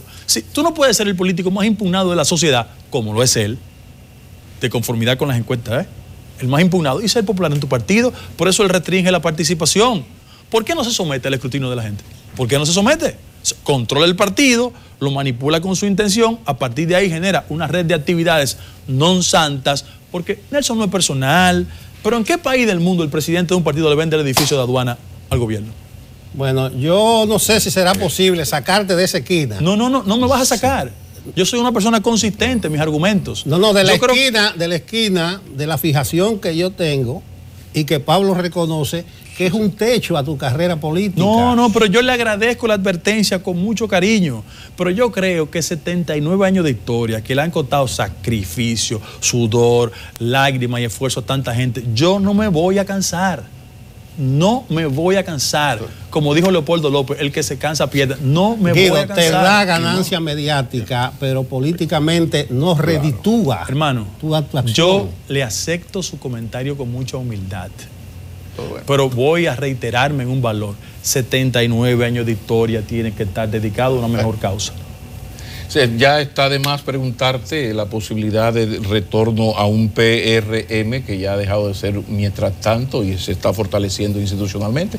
Esa pregunta no te la vamos a hacer. Tengo muchos amigos. No, muchos amigos no. La inmensa mayoría de tus amigos políticos, compañeros, están en el PRM, pero no hay manera de que tú mires esa posibilidad. ¿Acaso sugiere Pablo Macchini que Guido se vaya para el PRM? No, lo están esperando con los brazos abiertos. Que quisiera que yo, que no es el caso de Pablo, que quisiera que yo me fuera por el PRM. No, yo voy a echar mi batalla en el PRD y después que desplacemos democráticamente a Miguel Vargas mediante una convención, construir la posibilidad de una gran alianza entre todos los hijos del doctor Peña Gómez. Guido Gómez Mazara, dirigente del Partido Revolucionario Dominicano, ya lo han escuchado, nos ha acompañado y qué bueno. Volveremos a encontrarnos, continuamos.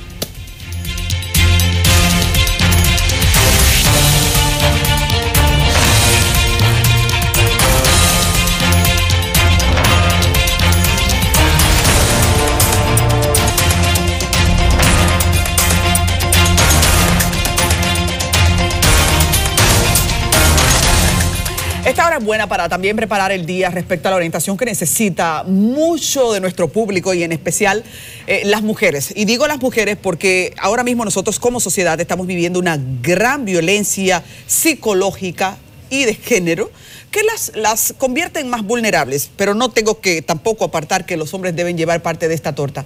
Así que está con nosotros nuestra querida psicóloga clínica Evelyn González. Evelyn ya ha estado con nosotros antes en Enfoque Matinal y sigue como un estandarte de esa consejería que hace bien a nuestra gente. Evelyn, buenos días. Buenos días, encantada de nuevo de estar. Vamos a hablar de la violencia psicológica. Sabes que durante mucho tiempo la relación de familia tenía padres autoritarios y suficientemente agresivos, pero la sociedad no sentía que eso era una agresión.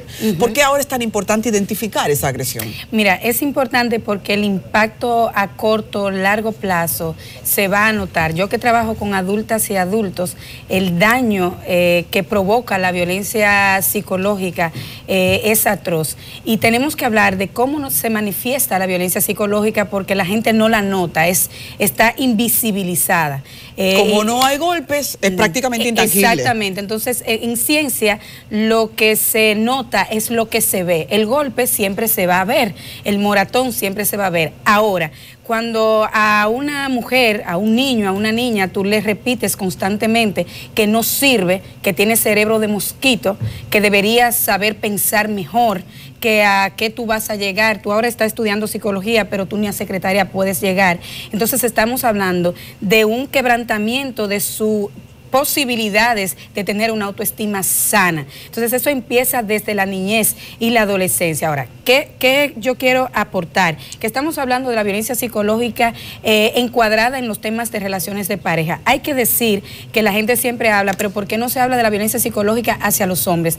Tenemos que retomar constantemente que la pandemia es de la violencia psicológica contra las mujeres por un asunto cultural. Es el hombre el que tiene el permiso social para violentar psicológicamente a la mujer, porque recuerda que en este sistema de machismo el dominio lo tienen los hombres y por lo tanto el permiso lo tienen los hombres, el poder está concentrado en los hombres y la mujer tiene aquella característica de sumisión de la que aguanta todo. Entonces la violencia psicológica siempre se da, el primer episodio de cualquier tipo de violencia se da en el noviazgo, ya todas las investigaciones están claras con eso y comienza, hay 3 elementos importantes que tenemos que ver. Empieza con el control. ¿Qué es el control? ¿Por qué tú te peinas así? A mí no me gusta como tú te recortas ese cabello, porque el cabello es el marco de la cara. No me gusta que te corte el pelo. En apariencia es una expresión de amor y de preocupación, pero en realidad es una expresión de control, porque el cabello tiene que ver conmigo, tiene que ver con mi espacio físico y emocional. Una cosa es la sugerencia y otra cosa es que después de ese control viene el sometimiento. Si te cortes el pelo, o sea, así como te pintes las uñas de rojo, porque para que tú sepas, las uñas de rojo a muchos caballeros le parece que es de otra cosa, que es de mujeres de vida alegre, que además es un machismo muy interesante eso. Entonces, cuando le comienzan a cuestionar cómo ella viste, cómo ella se expresa en público, que una de las cosas que más se hace en violencia psicológica es cuestionar la espontaneidad de la mujer. Tú te ríes mucho, tú hablas muy voceado, tú gritas mucho, esa risa tuya que parece que comunica otra cosa, tú deberías manejarte mejor con los varones, porque yo sé cómo te lo digo. Todo ese proceso implica un chantaje y un lavado cerebral, pero además de eso va implicando, va articulando la idea en la mujer que ella es la que está mal, que hay algo que anda mal en ella, y ahí estamos hablando que está desarticulando lo más importante que tenemos los seres humanos, que es mi propio ser, mi estructura de ser. Entonces la mujer comienza a dudar de si su espontaneidad está siendo buena o está siendo mala. Pero ahí estamos hablando del sometimiento. ¿Qué ocurre después del control y el sometimiento? Comenzamos con el proceso del dominio. Una vez una persona está sometida y ahí en el sometimiento la aíslan.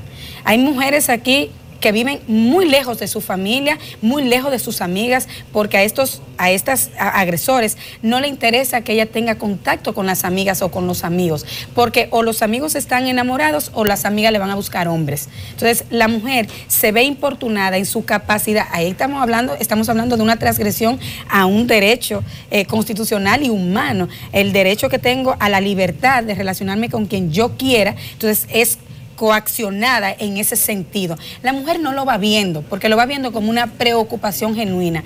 Parte del control es que se le aparece en las universidades a buscarla.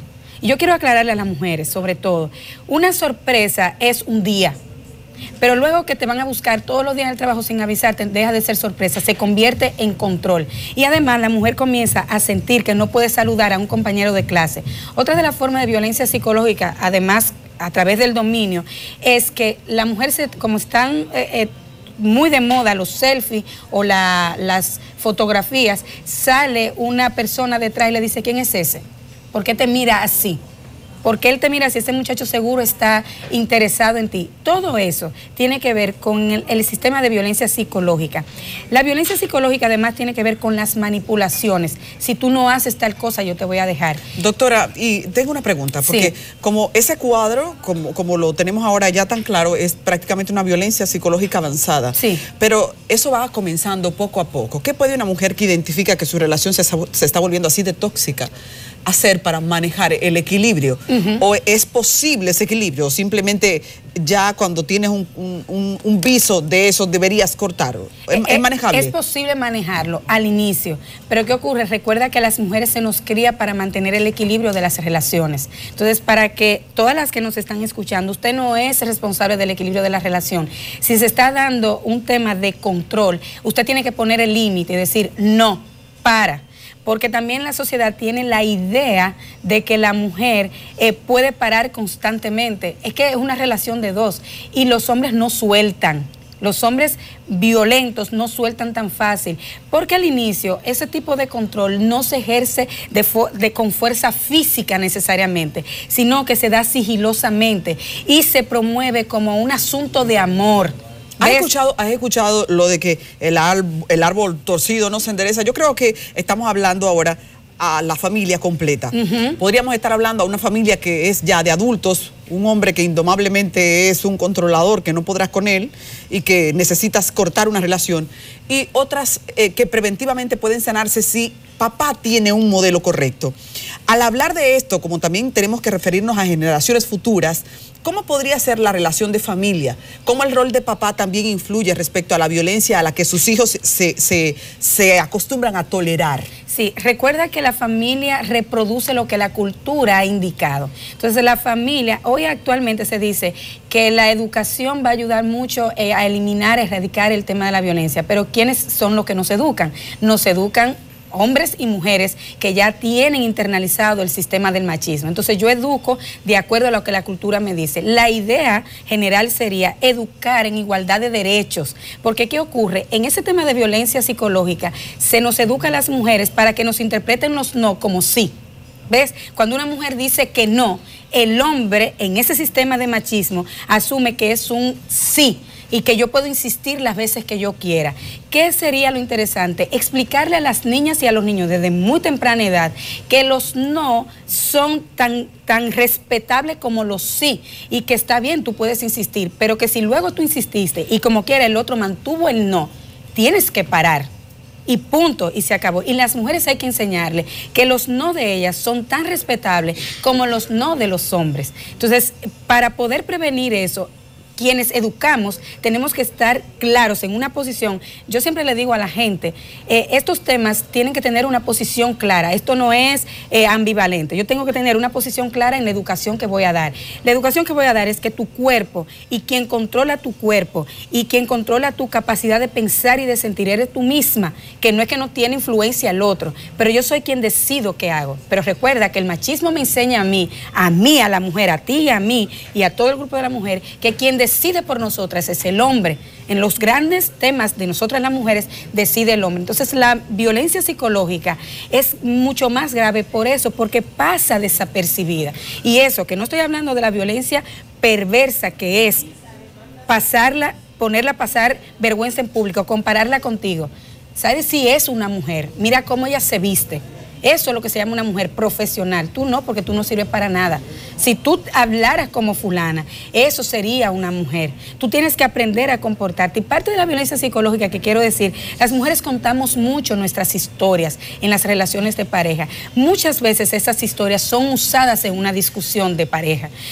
Por ejemplo, y tengo que decirlo porque pasa mucho, muchas mujeres de este país tienen historia de abuso sexual y las cuentan.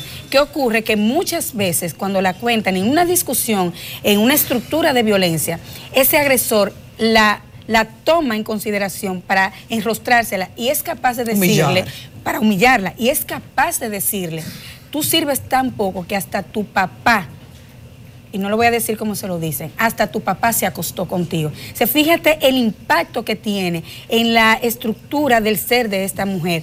Parte de las humillaciones como violencia psicológica la escupen en la cara. Y yo quiero decir, escupir en la cara es un acto de degradación grave, porque generalmente, en la actualidad, la gente no está escupiendo. Y cuando escupe donde hay ni siquiera pavimento. Entonces, cuando yo te escupo en la cara... Suena tan repudiable. Es que es repudiable. Y vamos a plantear que una mujer que nos está mirando, alguien que nos está mirando, tiene identificado este cuadro de violencia psicológica. ¿Cómo debe reaccionar? Primero, buscar ayuda, porque en la generalidad de los casos las víctimas no saben que son víctimas, para que estemos claras. Todo esto que yo estoy diciendo se recoge en las sesiones terapéuticas porque es la experta o el experto, y quiero ser enfática, no todos los psicólogos y psicólogas son expertas en temas de violencia, es una materia muy delicada, porque es el experto y la experta que le enseña, psicoeduca a la víctima para decirle, pero te escupió en la cara, eso es degradación. Aparte de cuando hay parte de la violencia psicológica es que también se convierte en violencia sexual. Cuando las mujeres llegan, las revisan, le introducen un dedo en la vagina para saber si huele a semen. Entonces eso es parte de la violencia psicológica que se convierte por demás en violencia sexual. La mujer no sabe que eso es violencia, sabe que ocurre algo en su cuerpo que le dice que algo está mal, pero no tiene el nombre de eso. Entonces no todas las víctimas saben. Si ahora lo están identificando, lo importante es buscar ayuda donde una persona que sea experta en el tema y le ayude, porque si no es experta, le va a trabajar desde el modelo de los estereotipos. ¿Qué es eso? Aguántate, no pasa nada, búscale la vuelta, y a la violencia, a ningún tipo de violencia se busca la vuelta, no se hace que funcione.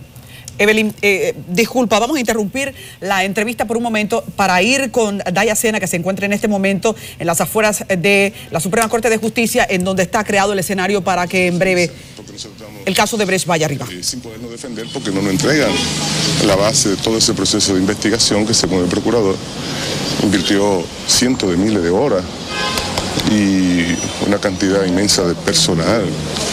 Entonces nosotros no tenemos esa base para nosotros podernos defender. ¿Tiene la expectativa, Chu, que el juez José Leandro Ortega Polanco va a coger esa petición que hacen ustedes? Eso es lo que establece la ley. Nosotros estamos confiados en que el juez va a dar cumplimiento al mandato de la ley. ¿Esos ustedes todavía no han depositado sus escritos de defensa? Es que no podemos presentarla porque no nos ha entregado la base de la investigación que se ha hecho para imputarnos a nosotros. ¿Cómo nos vamos a defender si no tenemos la base para poder sustentar nuestra defensa? ¿A qué cree usted que se debe esta tardanza al Ministerio Público para entregar esas pruebas tan necesarias para su defensa? No tenemos explicación. Perfecto, mire, también se encuentra aquí Andrés Bautista, vamos a conversar un poquito con él, estamos en vivo para CDN, para que nos dé unas expectativas en cuanto al proceso que se lleva a cabo el día de hoy. Es una solicitud ante el juez Ortega Polanco, ¿tienen las expectativas de que el juez va a poder esa petición? Nosotros lo que quisiéramos es que esto fuera un proceso que se apegue a la ley, se apegue a la Constitución. Y como lo saben ustedes y lo sabe el pueblo dominicano, esto ha sido un tanto traumático por el tema de que mientras el Ministerio Público dura 1 año y pico en un proceso de investigación secreta, nosotros que somos parte, porque hay las partes en este proceso, es el Ministerio Público y el encartado. Y entre las partes no debe haber secreto de la investigación, sino para una tercera persona. Nosotros tuvimos que acudir 2 veces al juez para que nos entregaran las pruebas. Sin embargo, las pruebas nunca se entregaron, sino el último día. Entonces eso indica que mientras el Ministerio Público tiene 1 año y pico para acusar, el que es acusado entonces tiene un periodo muy corto para entonces poder responder esas acusaciones. Y básicamente, cuando lo que se ha instalado es una fábrica de mentiras, entonces tú tienes que durar más tiempo para poder responder. Queremos saber, algunos imputados han pedido que se cambie a una jurisdicción ordinaria. Queremos saber en el caso suyo, ¿cuál es su opinión sobre eso? Mira, nosotros tenemos una defensa técnica y los abogados es lo que están llamados a hablar en este sentido. Sí, es algo que hay que analizar. ¿Por qué? Porque nosotros somos arrastrados porque haya un acusado que tiene jurisdicción privilegiada. Entonces, debiera ser opción de que quien quiera estar en ese nivel y quien no quiere estar. Porque nosotros no... ¿Ustedes no tienen confianza en esta jurisdicción? Mira, nosotros, esto no es asunto de confianza, esto es asunto de realidades, esto es asunto de derechos. Aquí no es nada personal, independientemente de que habría que ver cuál es el grado de credibilidad que tiene el pueblo dominicano en la justicia dominicana. Eso es otra cosa. Pero en este momento lo que estamos hablando no es asunto de personas. En este momento estamos hablando de los derechos que tenemos nosotros como ciudadanos, como dominicanos, que requerimos, exigimos que se respete el debido proceso. ¿No están dadas las condiciones para que se produzca esta audiencia en el día de hoy? Vamos a ver lo que decimos. Muchísimas gracias. Ya escuchaban a Andrés Bautista, quien fuera presidente del Senado de la República y que está implicado también en este caso de sobornos entregados por la empresa brasileña Odebrecht. Ya han llegado por lo menos 4 acusados hasta el momento: Andrés Bautista, Jesús Vázquez, también Conrad Enrique Pitalúa, que nunca se ha dirigido a las cámaras después de iniciado el proceso. Y además de esto, Víctor Díaz Rúa, quien expresó a los medios de comunicación que cualquier otra duda pueda ser aclarada con sus abogados. Ese es el panorama que hasta el momento se maneja desde la Procuraduría y la Suprema Corte de Justicia, específicamente en su explanada frontal. Así que de esta forma yo retorno con ustedes al estudio. Muchísimas gracias, Daya. A partir de las 9 de la mañana nosotros comenzamos formalmente una cobertura especial sobre el caso de Odebrecht, que es la hora a la que está convocada en la Suprema Corte de Justicia, la jurisdicción especial, con el juez Francisco Ortega a la cabeza. Tendrá que manejar 5 incidentes, las respuestas a eso, y así arranca lo que hoy ya será un juicio preliminar. Vamos a regresar aquí para la parte final de la entrevista. Quisiera, para no dejar solo el trauma presentado en el panorama de la violencia psicológica, recomendar a las mujeres qué hacer en ese punto que damos, y yo creo que tiene que ser la manera más responsable de alentar una sociedad que tiene mucha violencia, pero que no se puede estancar solo mirando el daño, sino corriendo hacia una salida. Sí, por supuesto. Te decía que tienen que buscar ayuda terapéutica. De ese tipo de violencia no se sale porque estamos hablando de años. Nosotras hicimos una investigación y es por lo menos a 10 años de relación que la gente se da cuenta que vive violencia y tiene que buscar ayuda. Siempre lo más importante es contar con una red de apoyo.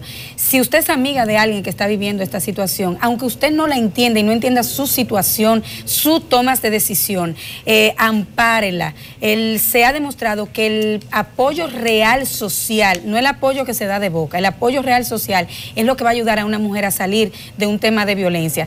Mi recomendación no puede ser necesariamente que usted salga o no de la relación, eso es muy personal y hay que ser cuidadoso con eso, porque es un derecho que le asiste a ella. Sin embargo, busque ayuda, visibilice y comience a recuperar su control, el control en sí misma, y comience a recuperar la autoestima perdida. Evelyn, muchísimas gracias por estar con nosotros. Es una manera importante de empezar el día en un momento en que la sociedad necesita este tipo de orientaciones. Señores, hay más en Enfoque Matinal. ¿Eso es lo que desea? Lo que espero. O sea, si se aplica la ley y la justicia impera, debe haber un lugar contra mí, a favor mío. ¿Usted entiende, Ángel? Usted está siendo acusado por el Ministerio Público por ser la persona clave en este entramado de corrupción de más de 92 millones de dólares, que ha tenido repercusión a nivel internacional. ¿Por qué usted entiende que sobre usted debe haber un no al lugar en este caso? Sí, pero siempre he hablado del primer día, que de los 22 millones de dólares que se habla, no tengo ningún conocimiento de ellos. Si alguien tiene conocimiento de ellos, hay una persona que no está en el país y que lo sacaron del país justamente en noviembre. Entonces, si la Procuraduría quiere saber quién manejó esos 92 millones, tiene que buscar a Marco Cruz, traerlo al país. Otra persona no sabe de eso. Entonces Marco Cruz sería la cabecilla de todo el caso. Odebrecht se emitió en Brasil que había pagado soborno en el país, no a través mío, porque ellos no me dijeron que era a través mío, 92 millones. Entonces, ¿quién es el principal funcionario en el país de Odebrecht? Lo sacaron del país. ¿Y por qué entonces la acusación contra usted? Bueno, cuando alguien quiere acusar, o la Procuraduría, acusa a cualquiera, con prueba y sin prueba. ¿Pero por qué usted dentro de tantas personas en el país? Es una buena pregunta. En cuanto a los pedimentos, usted, abogado, cuéntenos un poquito qué espera el día de hoy. No, en el día de hoy esperamos, es que lo primero es que nosotros no hemos planteado ningún incidente en este proceso. Lo que hemos planteado es que como el Ministerio Público no le entregó en la etapa preparatoria o de investigación la prueba para hacerle el principio de contradicción de la prueba, estamos pidiendo la nulidad de toda la prueba y por vía de consecuencia la nulidad del proceso y de la acusación, que son dos cosas totalmente diferentes. Así como dice Ángel Rondón, que es lo que espera uno al lugar, es que el Ministerio Público no tiene caso, y ustedes lo verán en el proceso completo, cuando se discute en la audiencia preliminar. El presidente ha hecho fuertes implicaciones en cuanto a Marcos Cruz. ¿Qué decir en cuanto a eso? No, eso es sencillo. Lo que él ha dicho es que en el acuerdo de admisión de culpabilidad en Estados Unidos, Odebrecht admitió que fue que pagó los 92 millones de dólares, sin intermediarios, sin mencionar el nombre de Ángel Rondón Ríos, no aparece. En el acuerdo de lenidad homologado por un juez federal de Brasil, ellos admiten directamente que son ellos los que lo pagaron y sin mencionar el nombre de Ángel Rondón Ríos.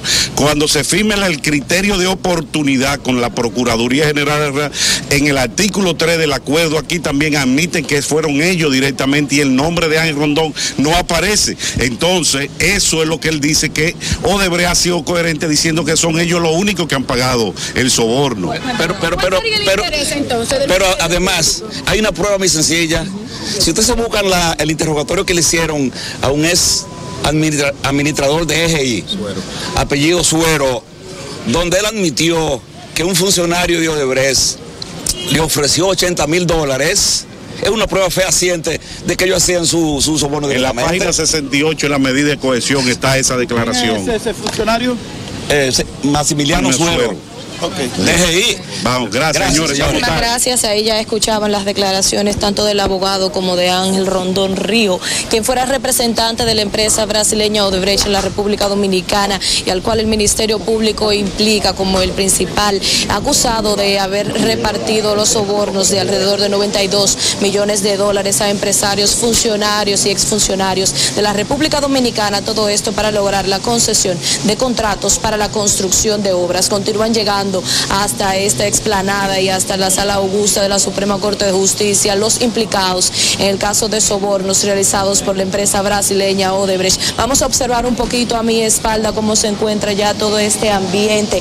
Justamente ya se han acercado varias personas con carteles señalando específicamente que no están todos los que son, ni son todos los que están. Nosotros nos vamos a acercar hasta alguno de ellos para que nos dé alguna de las impresiones de los que hasta el momento ya se puede observar en los alrededores de esta Suprema Corte de Justicia. Previamente vamos a escuchar algunas declaraciones. Buenos días, vamos a conversar con algunos de ustedes. Están hoy con pancartas en manos. ¿Qué exigen ustedes hoy? Con respecto a la ley 686.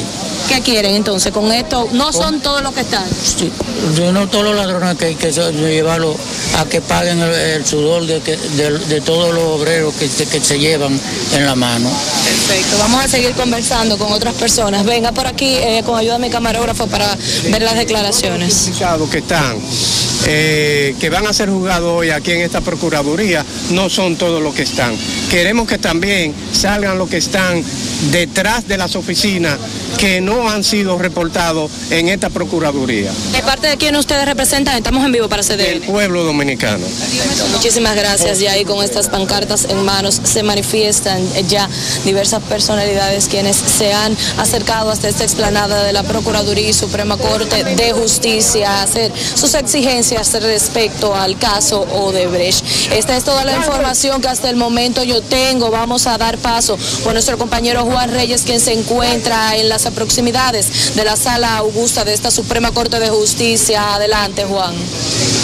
Bueno, vamos también a continuar con estas expectativas. Todo alrededor continúan ya las manifestaciones que se siguen produciendo en esta Suprema Corte de Justicia. Varios pedimentos son los que se van a conocer el día de hoy, en total 5 respecto a este caso de sobornos entregados por la empresa brasileña Odebrecht, alrededor de un monto de 92 millones de dólares, en los cuales ya la empresa acordó con la República Dominicana el pago de 184 millones de dólares, el duplo de esta cifra que le fue entregada a funcionarios y exfuncionarios de la República Dominicana. Continúan llegando estos implicados hasta el momento. Ya hay aproximadamente 6 ya que han subido a esta Sala Augusta de la Suprema Corte de Justicia. En la explanada ya se están dando todas las motivaciones y también se espera que en las próximas horas sean trasladados también efectivos policiales para resguardar todo el perímetro. Este es el panorama que hasta el momento se puede observar en esta Suprema Corte de Justicia, que está repleta de medios de comunicación, en atención también a todo este caso que se ha seguido ya por diversas ocasiones y que en su ocasión pasada, cuando tenía que conocerse esta audiencia preliminar, se aplazó. Esta es la información que hasta el momento yo manejo. De esta forma retorno con ustedes al estudio y nos vamos mejor a una pausa comercial.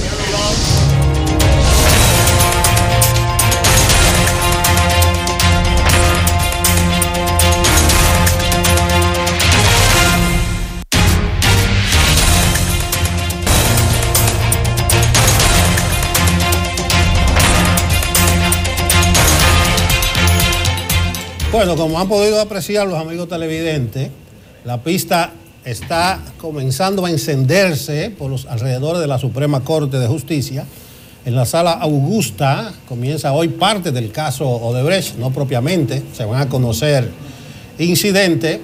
Y yo creo que el país debe prepararse ahora para ver 2 tribunales, el tribunal callejero, el de la calle, y el que funcionará en la Suprema bajo la conducción del juez Ortega. Ahí, defendiendo a los imputados, estaría la crema innata del derecho de este país. Sí. Cualquier resquicio, cualquier rendija, cualquier abertura mínima que le den las pruebas, ellos la van a destruir.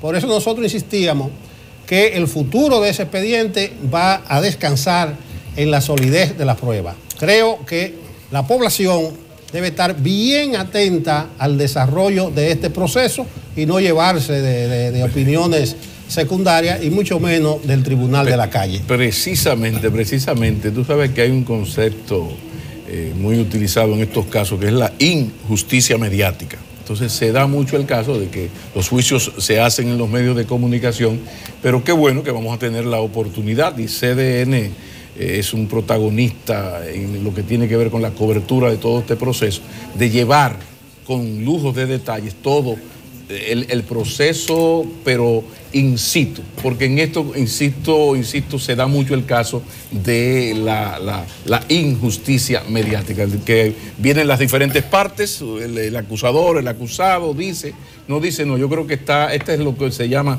la hora de los hornos. Pablo Nelson, aunque sea la parte final del programa, yo quiero que comencemos a dar también protagonismo a la gente que nos sigue en las redes sociales, porque la gente está muy activa con la programación y está con nosotros, por ejemplo, Isabel Daniela, Carlos Vargas, Alberto Guzmán, la gente que está en el Facebook Live. No importa dónde usted esté, puede quedar en sintonía con nosotros, con toda la programación, también con la cobertura de Odebrecht que haremos en breve. Pedro Pablo, Dionisio Acosta, Rafi Peña, Alberto Guzmán, Alex Morris. Tenemos Radamés Ventura. Hay un gran público a quien queremos saludar y animar a que cada día entonces continúe informado a través de Enfoque Matinal. ¿Es abierto el escenario noticioso para este día? Sí. Pero mira, si ustedes me lo permiten, ustedes saben que en el mundo ya las guerras se están dando con drones suicidas. Entonces hemos tenido acceso a un video que nos gustaría presentarles sobre lo que es, el futuro era ayer. Esto es la guerra a través de drones y de lo que es capaz de hacer un dron. Yo quisiera compartir y que ustedes vean, fíjense en los subtítulos para que se pueda entender lo que no entiendan el inglés, pero este video es fundamental para entender las guerras ya del presente, justo ahora que se ha hablado tanto de los drones suicidas y sobre todo homicidas en el caso Nicolás Maduro. Veamos este video sobre lo que son los drones ya, no lo que van a hacer, lo que puede hacer un dron ya. Adelante. Dios mío, lo que me inquieta es por qué tiene que enfocarse en presentarlo como un arma letal, porque tú lo puedes presentar como un avance de la ciencia para el comercio, para la economía, es que con de capacidad de jugar los niños, pero él justamente hace una exhibición letal. Lo terrible es que este es un arma que se está ofreciendo a los grandes estados para su defensa y su ataque. O sea, esto no es que se está preparando para el futuro. Esa es la guerra ya. Lo mejor de todo, Adi, es que todavía no se ha podido probar el dron en la guerra abierta y se dice que ya hay un equipamiento de tecnología. Esa es la parte de la tecnología militar, pero tiene parte provechosa, por ejemplo, la vigilancia policial, 38.000, 40.000 dólares, un dron te controla todo un vecindario, te sustituye 80 cámaras de vigilancia y también está el dron para labores humanitarias que está llegando aquí. Hay un proyecto del Bajo Yuna para disculpe, profesor, pero antes de pasar con Juan Reyes en la Procuraduría, a mí lo que hay que explicarme, el accidente del fin de semana de la avioneta, que era patrullaje aéreo en la frontera, no lo entendí. ¿Ustedes lo entendieron? Vamos con Juan Reyes. Juan está en la Procuraduría General de la República. Continuamos con el caso de Brecht.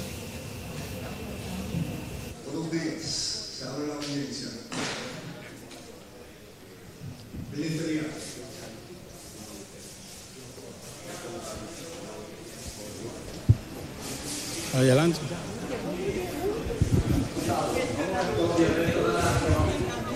Bueno, buenos días, así iniciamos esta cobertura. Ya subió a estrado el juez Francisco Ortega Polanco, que conoce esta audiencia preliminar del caso de Brecht, donde son acusados de parte del Ministerio Público el ingeniero Víctor Díaz Rúa, Conrad Pitaluga, Andrés Bautista, Juan Roberto Rodríguez, así como Tommy Galán, entre otros, que ya hicieron acto de presencia. Jesús Vázquez Martínez también, que está implicado, hicieron acto de presencia con sus abogados a esta audiencia, donde habría que decir, esta sería la segunda de audiencia preliminar. Se recuerda que la primera hubo varios incidentes sometidos por los abogados de varios de los implicados que establecían que el juez debía, recusando al juez, que debía de inhibirse, pero esta recusación fue rechazada por el Pleno de la Suprema Corte de Justicia. Posteriormente se fijó para hoy la fecha de seguir con la audiencia preliminar de este caso.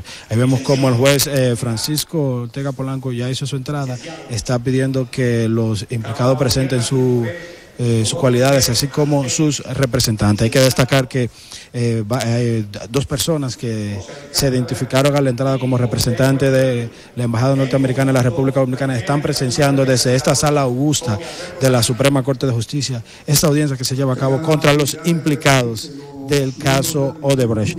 Estuvimos tratando de hablar más temprano con el ingeniero Víctor Díaz Rúa, que hasta anoche era el secretario de Finanzas del Partido de la Liberación Dominicana, y fuera de cámara se limitó a decir que es correcta la decisión del partido y que él la acoge con beneplácito, y que él en su momento había llevado una carta pidiendo una licencia al Comité Político de la dirección del Partido de la Liberación Dominicana por el caso en el cual ha sido implicado y está acusado de ser parte de los funcionarios que recibieron soborno, que están acusados de lavado de activos, y otra de las acusaciones que ha hecho el Ministerio Público contra esta persona. Decir que ya están todos los abogados, hay una gran batería de medios de comunicación y una gran presencia de algunos dirigentes de los partidos políticos que han venido a observar de cerca este proceso. El primero en llegar a esta audiencia fue Conrad Pitaluga, posteriormente llegó Tommy Galán, después Víctor Díaz Rúa, después Ángel Rondón, le siguió Andrés Bautista, Jesús Vázquez Martínez y Juan Roberto Rodríguez, quien es dirigente del Partido Revolucionario Moderno. Desde bien temprano se ha visto un amplio dispositivo de seguridad a la entrada, esto a la entrada del edificio de la Suprema Corte de Justicia y de la Procuraduría General de la República, para que revisar a todas las personas que entran acá a este edificio. Nosotros continuaremos aquí dándole seguimiento y cobertura a esta audiencia preliminar del caso Odebrecht contra los siete implicados en este caso. Ahora retorno con ustedes al estudio. De repente esto es encasillado, una acusación de corrupción, que hasta ahí usted puede entender muy bien, pero lo que va a pasar en la Suprema Corte de Justicia es mucho tecnicismo, pero el equipo está ahí, toda la cobertura para explicarlo. Caballeros, pienso que el país está atento a esto y nosotros también. Bueno, yo decía que había unos cuartos bates del derecho allá, pero aquí también de apoyo a la cobertura especial de CDN, hay unos cuantos juristas que la batean lejos. Yo creo que es importante lo que se está haciendo desde este canal, el ofrecer con la participación de abogados una explicación de todo el proceso, qué está ocurriendo, aunque aquí de cada 10 ciudadanos 11 somos licenciados en Derecho, pero lo cierto es que es de una gran utilidad el hecho de que un profesional le vaya explicando a la gente todo esto, todo el procedimiento, lo que llaman ellos el debido proceso. O sea que nosotros estamos ya terminando acá, pero atentos porque esto continúa esa especial cobertura de esta sesión que posiblemente va a ser pospuesta. Una marcha veloz. Buenos días para todas y todos. ¿Ustedes son de los que entienden que hay, con un todo se resume el problema? ¿Todas y todos? ¿Me lo permiten? ¿O todos? Saludos para todos en este día que apenas comienza. Aproveche su tiempo, señor. Adiós a todas. Adiós.